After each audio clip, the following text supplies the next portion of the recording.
Hello again, and welcome to another episode of Brenda's Musings. So today I want to talk about FOMO, or the fear of missing out.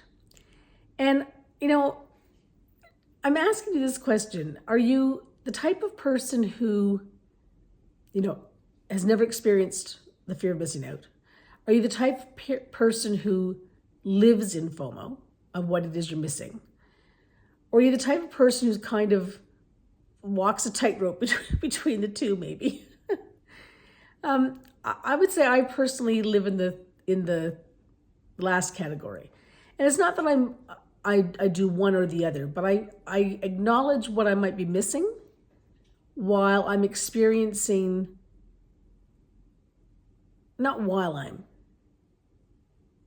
So my fear of missing out comes in the in between times because I'm all about the experience, right? So this evening, for example, I'm going to see my aunt and my cousin with one of my daughters.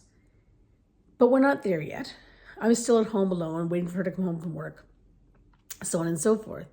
And just a few minutes ago, I received an invitation from a friend of mine to go out for dinner. Well, technically I could do them all, but it's not really fair if I do them all. So I've had to say no to the dinner invitation in order to make the best of going to see my aunt and my cousin and having time with my daughter. And so,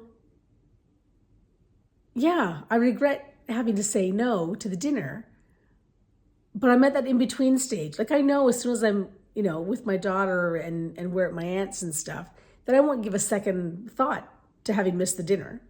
But this in-between period where I'm just sort of sitting here talking to you, it's like, oh, can I squeeze dinner in between, what if I'm half an hour later going to see my aunt and my cousin?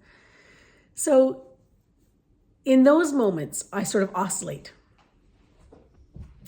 And, but I don't think twice about it once I'm experiencing one or the other.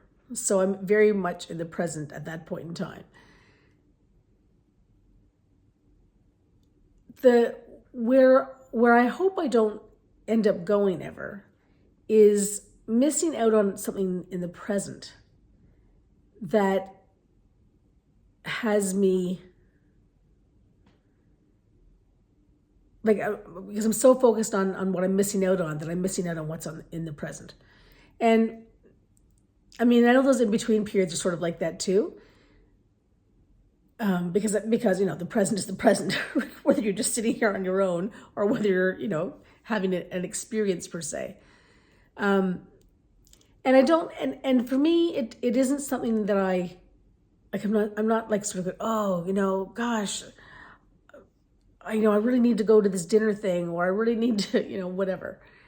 A couple of years ago, I had a chance to go to Puerto Rico and I wasn't able to go, or last year, I think it was actually, it seems like it was so long ago. I had a chance to go to Puerto Rico to an event, and I really, really wanted to go, but I wasn't able to.